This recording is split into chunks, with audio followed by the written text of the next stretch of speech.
ክርስቶስ ስንሳሙታን በአብይ ኃይሎ ስልጣን አሰሮ ለሰይጣን አጋዞ ለአዳም ሰላም እምእዝየሰ ኮነ ፍስሐ ወሰላም።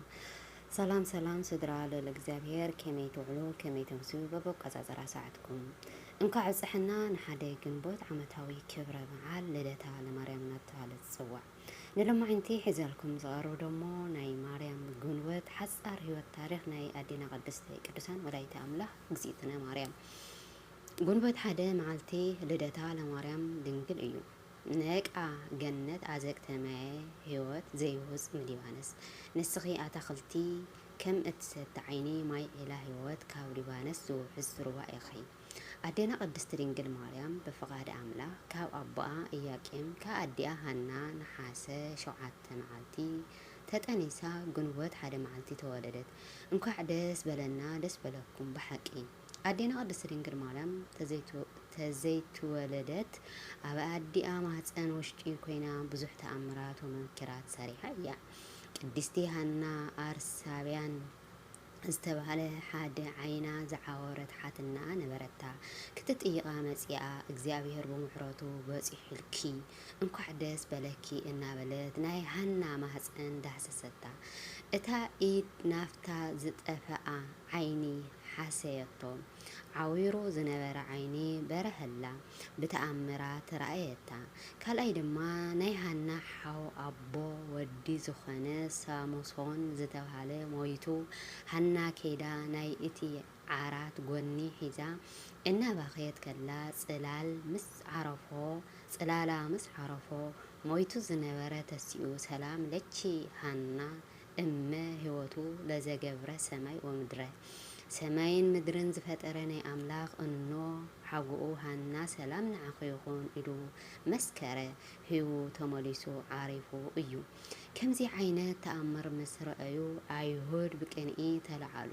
ቀደም ናይ እዚኣቶም ቤተሰብ ዝኾኑ ዳዊትን ሰሎሞንን 44 ዘመን ገዚኡና መሪሑና ሕጂ ድማ ካብ እዚኣቶም ወገን ዝኾነ ዝውለድ ገና ተዘይተወለደ ኣብ ማህፀን ከሎ ዝሞተ ሰብ ዘለዓለ ዝዓወረ ሰብ ዓይኑ ዘብርህ ምስ ተወልደ ድማ እንታይ ከም ዝገብር ፍሉጥ እዩ በሉ። ቅዱስ ገብርኤል ንኢያቄም ከምዚ በሎ፣ ናብ ሊባኖስ በረኻ ንሃና ሒዝካያ ኸይድ በሎ። ኢያቄም ንሃናን ሒዙ ከደ። ሃና ዝተወለደትሉ እዋን በፂሑ ነበረ። ናይ ነቢያት ትንቢት ዝተነገረላ በፂሓ ተፈጸመ። ካብ ኣቦ ሓጉኣ ብጥረ ቃን ቴኬታን ምራኽ ክትወልድ እንተላ እታ ጻዕዳ ምራኽ ድማ ወርሕን ፀሓይን ክትወልድ እንተላ መሲላ ረአያ። ዝረአየትሉ ዕለት ኣሎ። ንኢያቄም ድማ በትሪ መሲላ ዝረአየታ ራእይ ድማ ሃናን እንሆ ሕጂ መፈጸምትኡ ረኺበ። ሃና ንቅድስቲ ድንግል ማርያም ብሊባኖስ እምባሎሚ ዕለት ሓደ ግንቦት ተወለደት።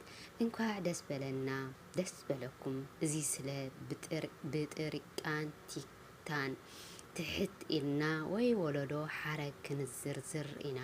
ቅድስቲ ድንግል ማርያም ኣዴና ብኣበው ተስፋ ዝገበረሉ ምሳሌ ዝመሰለላ ነቢያት ትንቢት ዝተነገረላ ሃዋርያት ዝሰበኽዋ ሊቃውንቲ ዝተርጎምዎ ዘመስግንዎ እያ። ኣዴና ቅድስቲ ድንግል ማርያም ንነቢያት ጓሎም እያ፣ ንሃዋርያት ኣዲኦም እያ፣ ንሰማዕታት ኣኽሊሎም እያ፣ ንጸድቃን ተስፎኦም እያ፣ ሞገሶምን እያ፣ ንመላእክቲ ሃፍቶምን መመክሒቶምን እያ። ንዓለም ኩሉ ንምድሓን ዓብይ ተስፋ ዘበርከተት ኣዶ ብሊባኖስ ዓዲ ግንቦት ሓደ መዓልቲ ተወለደት። ንሳ ድማ ብልሞናኣ ብጸጋኣ ካብ ጸልማት ኣርሒቓ ብርሃን ዝተብርህ ኣዶ ሓዘን ኣርሒቓ ታሕጓስ ዝተስንቕ ኣዶ መርገም ስጋን መርገም ነፍስን ኣርሒቓ በረከት ስጋን በረከት ነፍስን ዝተዋሃባ ኣዶ ንወዲ ሰብ ኩሉ ዝሓሰቦ እትፍጽመሉ ኣዶ እያ። ድንግል ማርያም ካብ ዓለም ኩሉ ደቂ ሰባት ተፈልያ መርገም ኣዳም ዘይረኽቦ ብጸልማት ዘመን ሰብ ከሎ ብጸልማት ተዋሒጡ እንሃለወ ብርሃን ከይደብዘዘ ተዘይፈዘዘ ዝነበረት ኣዴና ቅድስቲ ድንግል ማርያም ነቢያት ነገስታት እዚኣ መን እያ እናበሉ ብኣንክሮ ብተዘክሮ ዝተነገረላ ትንቢት ፈጺሞም بعين تنبيت رأيوا استملكتوا كاب أنستي عالم استمرت استفليت أدينا نسهتي قدستي بسئتي كبرتي بحساب دنجل إياه بسيقا كعا دنجل نزخونت سماين مدرن زي شكموون زي خلوون كاب سلست أكلات حدا أكال إجزابير ولد بما هتسانا استشكمت نفت آرئة زولدت نسئته نصحان ቅድስተ ቅዱሳን መትሕተ ፈጣሪ መልእልተ ፍጡራን ዝኾነት ቅድስት ድንግል ማርያም አዴና በሐቂ ድንግል ማርያም ማለት ካብ ጸልማት ማእኸል ዝተረኸበት ብርሃን ፋኑስ እያ። ብጭንቂ ጊዜ ዝተረኸበት ተስፋ አበው ናይ ነቢያት ተስፋ እያ። ካብ ኃጢአተኛታት ማእኸል ቅድስተ ኮይና ዝተረኸበት አዶ እያ። ድንግል ማርያም አመናዊ ናይ ህይወት እንጀራ ዝረኸብናላ ናይ ወርቂ መሶብ እያ። ድንግል ማርያም አመናዊ ናይ ህይወት ወይኒ ዝቀድሐልና ጽዋዓ እያ። ድንግል ማርያም ካብ ጸልማት ንምውፃእ ብርሃን ዝረኸብናላ ናይ ወርቂ ተቋም እያ። ድንግል ማርያም ካብ ኃጢአት ውሕጅ ምውሳድ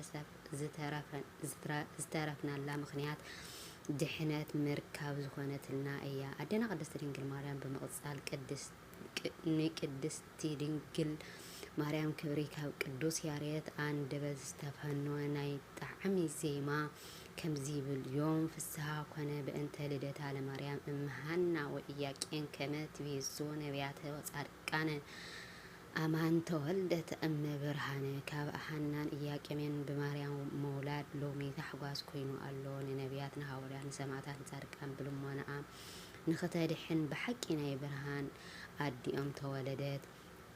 ማርያም ሰታቱ እምትካት ውስተ ከርሱ ለአዳም ከመባህሬ ጻዕዳ እስመ ብእንቲአሃ ወበእንተ አዝማዲሃ ተሰቀልኩ ዲበ እጽቤ ከመ አድኅኖሙ አዳሚሃ አብርሃሚሃ ይስሐቂሃ ወያዕቆቢሃ ወባእድነ ነቢያተ እለ ከማሆሙ አቀው ህጌ ከመ በላዕሌሆሙ እሰብህ እስከ ለዓለም ዓለም። ማርያም ግና ካብ ቀደም ጀሚራ በአዳም ከብዲ ውሽጢ ከም ጻዕዳ ዕንቁ ትበርህ ነበረት። ንአን ንአዝማዳታተን ክብል ኣብ ዕንጨይቲ ተሰቐልኩ በለ። ንአዳምን ንአብርሃምን ይስሐቅን ያዕቆብን ከምኣቶም ድማ ሕጌን ዝሓለዉ ንኻልኦት ነቢያትን እውን ንኽድሕን ንዘለኣለሙ ብኣቶም ንኸመስግን ብዕንጨይቲ ተሰቐልኩ በለ። አንተ ክርስቶስ ብግአተ እንተ ታስተርኢ እምርሁቀ ብሔር ከመ መድብለ ማህበረ እንተ ትሄውፅ እምአድባረ እንተ ኮነት ምካሃ ለኩሎን አንስት ኢያዋአያ እሳተ መለኮት ሱራፌል ወኪሩቤል ይከልልዋ ንጽሕተ በድንግልና አልባቲ ሙስና መድኃኒተ ይእቲ ንብረታ ጽሟና ጽማር ጻዕዳ እንተ አልባተ ርስሓት ካብ ርሑቕ ሃገር ኮይኑ ዝተርአየ ከም ማሕበር ጉባኤ ካብ እምባታት ንላዕሊ ዝተርአየን ደቂ ኣንስትዮ ኩሉ መመክሒት ዝኾነት ናይ ክርስቶስ በጊዕ ድንግል ማርያም ናይ መለኮት ሓዊ ኣየቃጽላን እዩ። ሱራፌልን ኪሩቤልን ይጋርድዋ እዮም። ድንግልና ንጽሕቲ እያ እምበር ዘይበለን ኣቲ ፍቅርትየ ኩለንታኺ ጽብቕቲ ኢኺ ኣበር እውን የብልክን። ማህልየ ምዕራፍ 4:7 ግንቦት 1 መዓልቲ ኣምላኽ ንጉስ ሰማይ ምድርን ዝወለደት ኣዴና ቅድስት ድንግል ማርያም ድማ በዚ ዕለት እዚ ተወለደት። ንሳ ድማ ንሰብ ኩሉ ዓለም ድሕነት ዝኾነትሉ ዕለት እያ። ካብ ኣቦኣ ወገን ሰብ ዝኸበረ ስሙ ድማ ኢያቄም ዝተባሃለ ሰብ እዩ። ካብ ኣዲኣ ወገን ድማ ዝኸበረት ሃና ትበሃል ሰብ እያ። ክልቲኦም ወለዶ ብመሳኣኖም ይሓዝኑን ይትክዙ ዝነበሩ። ሽዑ ወርሓት ናይ መኻናት መውባእ ናብ ቤተ እግዚአብሔር ከይዱ መስዋእቲ ኣይኸውንን። እቶም ኣገልገልቲ ቤተ መቅደስ ካህናት ናይ መኻናት መውባእን ኣይቕበሉን ዝነበሩ። ኢያቄም ሃናን ሰበይቱ ካብ ሰባት ዝበፅሖም ዝነበረ ውፅዕ ሕሜታን ጸርፍን ሓዘኖምን ግፍዖምን እግዚአብሔር ከርሕቆሎም ምእንታ ብመዓልትን ብለይትን ናብ እግዚአብሔር ኩልሻዕ ብፍጻሜ ልቦና ይጽልዩን ይልምኑ ነበሩ። ሰብ ዝፈትዎ እግዚአብሔር ካብ ዝረኣቶም ንዓለም ኩሉ ድሕነት ክኸውን ፍቃድ ስለ ዝኾነ ሓሳቦም ጠመቱ። ክቡር ኢያቄም 40 መዓልቲ ክሳዕ ዝፍጽም ኣብ እምባ ውሽጢ ቆይሙ ይጽውም ይጸሊ ነበረ። ካብ እግዚአብሔር ዝተኣዘዘ መልአክ ተገሊጹሉ ንዓለም ኩላ ድሕነት ዝገበረሉ ካባኻ ካብ ዘርእኻን እግዚአብሔር ከም ዝወለደ ዘርኢ ከም ዝህቦ ብስራት ኣብስር ማለት እዩ። ኢያቄም ድማ ብፍጹም ልቡ ተቐቢሉ ኣሚኑ ካብ እምባ ወሪዱ ናብ መንግስቲ ሰበይቱ ናብ ሓና ከደ። ካብ እግዚአብሔር ዝተላእኸ መልአክ መጺኡ ዝነገሮን ዝሰምዖን ብራእይ ዝተረኣዮ ኩሉ ነገር ዝተሓብኦ ንሰበይታ ሃና ነገራ ሓቂ እንተ ኮይኑ ኢላ ንሳ ኮላይ እምነታ ንልዕሊ እግዚአብሔር ብሓባር ኣመስገንዎ። ንቅድሚት ዝኸውን ነገራት ብሓባር ንኽርኢ እናተባሃሉ ቅድስቲ ሃና ካብ ኣቦኣ ዝወለደ ውላድ ዕድመ ልክዑ ናይ ቤተ እግዚአብሔር ኣገልጋሊ ክኸውን እግዚአብሔር መፅባዕኻ ተመጻብዑ። ካብኡ ንድሕሪት እዚኣ ዝኸበረት ህፃን ብነሃሰ 7 መዓልቲ ተፀነሰት። እንሆ ግንቦት 1 መዓልቲ ድማ ተወሊዳ እያ።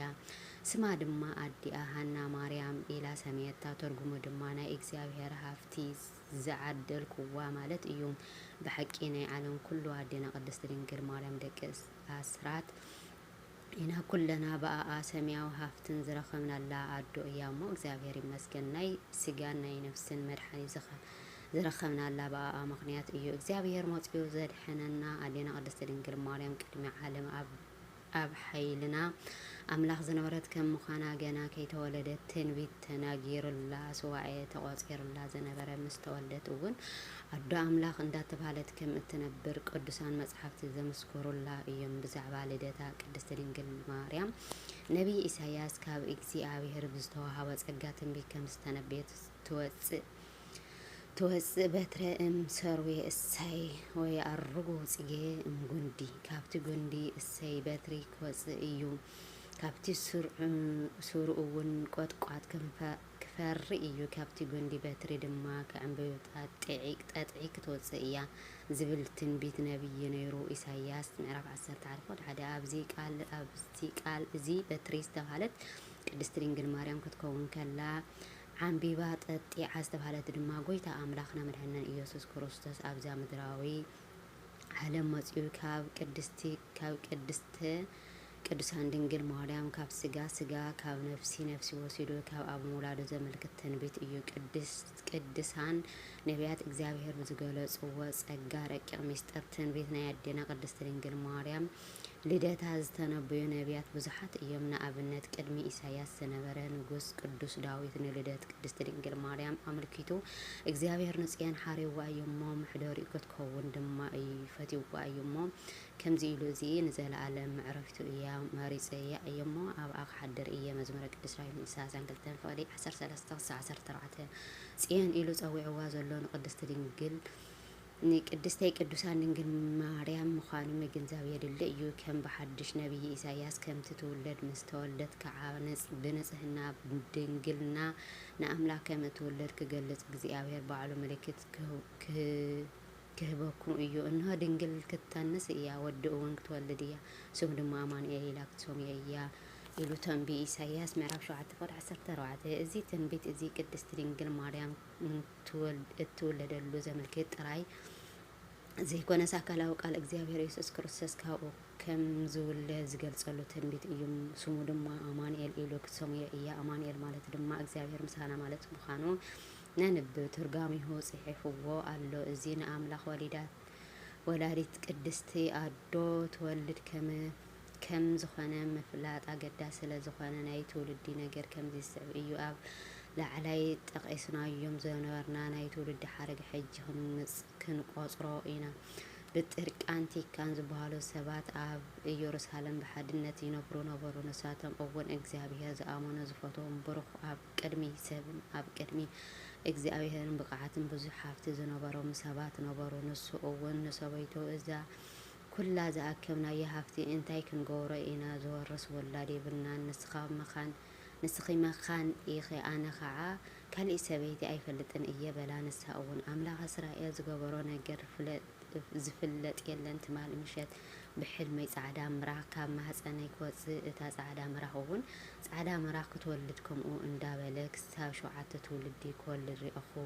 እታ 7ይቲ ንወርሒ ክትወልድ እታ ወርሒ ድማ ንፀሓይ ክትወልድ ርኢኹ በለቶ። ንሱ እውን እታ ራእይ ጽቡቕ እዩ ኢሉ ናብ ፍትሒ ሕልሚ ከይዱ ኩሉ እቲ ዝበለቶ ነገር እቲ ሕልሚ ዝፈትሕ ሰብ ድማ እግዚኣብሔር ብዓይኒ ምሕረቱ ጠሚትኩም ርኢኩም እዩ 7 ኣንስቲ ምራኾት ምውላድኩም 7 ኣዋልድ ክትወልዱ ኢኹም ካባኻትኩም እቲ 7ይቲ ወርሒ ምውላድ ካብ ሰብ ዝበለጸት ካብ መላእክቲ ዝኸበረት ብርኽቲ ቅድስቲ ፍጥረት ክትወልዱ ኢኹም። ናይ ፀሓይ ነገር ግና ኣይፈለጥኩዋን ግዜ ተርጉሞ በሎም።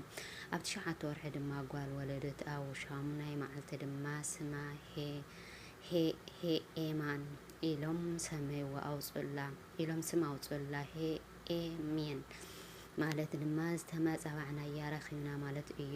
ሄኤሜን እውን ኣካለ መጠን ምስ በጽሐት ኣብ መርዕዮምዋ ጓል ወለደት ኣብ 8ይ መዓልቲ ድማ ድሪዳ ኢሎም ስም ኣውፅላ። ድሪዶ ማለት ካብ ኣቦታትና ወገን ዝተወለደት ማለት እዩ። ድሪዶ ዓበየት ኣመርዕዋ ጓል ድማ ወለደት። ብ8ይ መዓልቲ ድማ ቶና ኢሎም ስም ኣውፅላ። ቶና ማለት ራእይ ርኢና ዝረኸብናያ ዝወለድናያ ማለት እዩ። ቶና እውን ብስርዓት ዓበይቲ ኣመርዕዋ ጓል ወለደት። ብ8ይ መዓልቲ ድማ ስማ ሲከር ኢሎም ኣውፅላ። ሲከር ማለት ካብ ኣዝማድና ወገን ዝተወለደት ማለት እዩ። ሲከር እውን ዓበይቲ ኣመርዕዋ ጓል ወለደት። ብ8ይ መዓልቲ ድማ ሲትና ኢሎም ስም ኣውፅላ። ሲትና ማለት ሰራሒ ጽብቕቲ ምግባር ሰመረ ጽብቕቲ ሰበይቲ ማለት እዩ። ሲትና እውን ብስርዓት ዓበየት ኣመርዕዋ ጓል ወለደት። ኣብ 8ይ መዓልቲ ድማ ሄርሜላ ኢሎም ስም ኣውፅላ። ሄርሜላ ማለት ድማ ካብ ሃፍታማት ካብ ክቡራትን ወገናትን ዝተወለደት ማለት እዩ። ሄርሜላ ድማ ዓብየት ንኣካለ መጠን በስ በጽሐት ኣመርዕዋ ጓል ወለደት። ኣብ 8ይ መዓልቲ ድማ ስማ ሃና ኢሎም ስም ኣውፅላ። ሃና ማለት ብሃይማኖት ምግባር ዝጸንዐት ብንጽህና ብቅድስና ዝተሸለመት ብርኽቲ ቅድስቲ ክብርቲ ልዕልቲ ሕግስትን ፍጥረትን ማለት እዩ። ንኣዴና ቅድስቲ ድንግል ማርያም ክወልድ ምቁጻር ትንቢት ዝተነገረልን ስዋኤ ዝተቆጸረሉን እዚኣተን 7 ኣንስቲ እየን። ሃና እውን ብስርዓት ዓብየት ንኣካለ መጠን ምስ በጽሐት ካብ ቤተ መንግስቲ ዝተወለደ ክቡር ጸድቕ ኢያቄም ዝተባሃለ ሰብ ኣመርዕዋ። ሃና ኢያቄም ብሓደ ክነብሩ ከለዉ ውላድ ሰኣኑ። በዚ ምኽንያት ከዓ ውላድ ንክህቦም ኩሉ ሻዕ ናብ እግዚአብሔር ይልምኑ ይጸልዩ ነበሩ። ወዲ እንተወለደትና ሓሪሱ ኩዒቱ የብልዐና ኣይበሉን። ንቤተ እግዚአብሔር የግልግል ጓል እውን እንተኾይና ማይ ቀዲሓ መሰብ ወርቂ ሰፍያ ተገልግለና ኣይበሉን። ንእግዚአብሔር ተገልግል ኢሎም ተማጸዋ። ሓደ ግዜ ኢያቄም ምስ ሰበይቱ ሃና ካብ ቤት ወፂኦም ከዱ እሞ ኣብ ሓደ ኣታኽልቲ ዝነበረ ስፍራ ኮይኖም ክጽልዩ ከለዉ እንሆ ርግብታት ምስ ወለደት ክጽውዓ ርኤ። ደስ ምባል ከዓ ተዓዚበ። ሽዑ ኣዝዮም ተከዞ ሓዘኑ። ርግብታት ወለዶ ዝሃብክዎም ንዓና ውላድ ዘይተሃበና ኢሎም ኣዝዮም ሓዘኑ። ካብ ብዙሕ ሓዘኑ ዝተልዓለ ከዓ ኣብቲ ዝነበርዎ ቦታ ደቃስ ወሰዶም እሞ ደቀሱ። ሃና ደቂሳ ከላ ኣብ ኢድ ኢያቄም ሰብኣይ በትሪ ተታሒዙ እታ በትሪ ድማ ዓምቢባ ፈርያን ርአያ። ኢያቄም እውን ብወገን ኣብ ሕቑፉ ሃና ካብ ኩሉ ፍረ ዝበለጸ ሰናይ ጥዑም ፍረ ርአየ። ካብ ደቃሶም ምስ ነቑሑ ድማ ደስ በሎም። ነቲ ዝረኣይዎ ከዓ ነንሕድሕዶም ተነጋገሩ። በዚ ኩሉ ነገር እግዚአብሔር ኣዝዮም ኣመስገኑ። ከዓ ናብ ቤቶም ተመለሱ። በቲ እዋን እቲ ነሓሴ 7 መዓልቲ ሰንበት እያ ካብ ሰብ ዝበለጸት ካብ መላእክቲ ዝኸበረት ፍጥረት ኣዴና ቅድስቲ ድንግል ንጽህተ ንጹሃን ድንግል ማርያም ተጸነሰት ማለት እዩ። ድሕሪ 6 ወርሒ ድማ ናይ ኣዴና ሃና ጥንሲ ተፈለጠ ማለት እዩ። ነዚ ዝሰምዑ ቤተሰብ እቲ ዝኾነ ነገር ንምርኣይ ኩሎም ብሓባር ናብ ቤተ ኢያቄም ሃናን ይመጹ ነበሩ። እዚ ነገር እዚ ከመይ እዩ ኣብ እርግናኣ ብሓቂ ጠኒሳ እናበሉ ከዓ ተገረሙ። ንምርግጋጽ ዝኣክል ከዓ ከብዲ ክድህስሱ ጀመሩ። ሓንቲ ካብ ኣዝማዳ ኣዲኣ ንቅድስቲ ሃና ጓል ለኣሳዊን ዓይና ዝዓወረት ነበረት እሞ ከብዳ መስዳሰሰታ ብቅጽበት ሓወየት ንቅድስቲ ሃና ድማ ክብሪ ግበአኪ ዓለም ካብ ዝፈጠር ከማኸ ዝበለ ብማህፀኑ ዕውራን ዓይኒ ዘብርህ ኣይረአኹን በለታ ኩሎም ኣዝማድ ድማ ሰገዱላ ኣኽበርዋ ፀሓይ ካብ ኮኸብ ከም እትኸብር ኣብ ቅድሚ ኣዝማዳ ኩላቶም ድማ ሓና ኣዝያ ክብርትን ብዙሕ ሕማማትን ድውያትን ከዕበጣ ኣብ ማህፀና ተጠኒሳ ዘላ ትፈወስ ዱሑን ልዕሊ ኩሉ ፍጥሪ ዝኾነት ቅድስቲ ቅዱሳን ንጽሕቲ ንጹሃን ድንግል ማርያም ብጸጋ ትፈውስ። ነዚ ዝሰምዖ እስራኤላውያን እንሆ ሃና ሰበይቲ ኢያቄም ጠኒሳ እናሃሎት ብጥንሳ ጌራ ከዓ ብዙሓት ሕሙማት ድውያትን ትፈውስ ኣላ። ስለዚ ኣብ ልዕሌና ክነግሱ መንግስቲ እስራኤል ከዓ መሊሶም ክወስድዎ እዮም ኢሎም ቅንዕቲ ሒዞም ብምባል ኣዝዮም ተረበሹ። ኣብ መወዳእታ ከዓ ብዳርባ እምኒ ክቐትልዋ ተቋፀሩ። እንተኾነ ቅዱስ እግዚኣብሔር ኣምላኽ እቲ ፈጣሪ መልኣክ ቅዱስ ገብርኤል ናብ ሃናን ኢያቄምን ንረድኤቱ ክረድኦም ለኣኾ።